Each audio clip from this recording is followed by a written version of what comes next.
Right there is the remote, and in order to replace the battery for it, notice on the edge of the remote there is that button. All we have to do is just press that button down and then slide out the key. Once the key is taken out, now make sure the button portion is staying at the bottom and the Honda logo is staying at the top. The side where we took out the key from, the top edge of the key we will slide in right here, just like that. Once it's in position, then we will just tilt the key to take out the cover on top. There it is. You would notice the top portion is taken apart, just like that. And that is our battery right there. We will use a screwdriver like this. Now we'll hold on to the module just like that. Try punching in the screwdriver on the side of the battery to pull it outwards.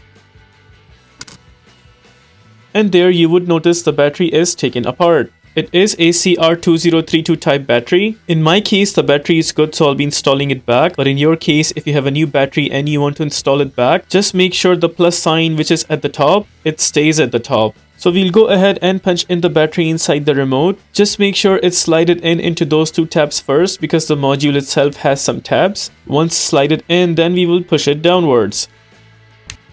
There it is, the battery is completely in. Just make sure the module is in position and not coming out from the edges. It seems like it's good. Now we'll go ahead and punch in the other side on top of it. We'll carefully punch in the other side and making sure it is aligned from all over the edges. It seems like it is. Now we will press both sides together until both of them are completely in. This side is in. The other side is also completely in. We double check to see all the sides are completely in, and it seems like all is good. Now we'll go ahead and slide in the key where we took it out from.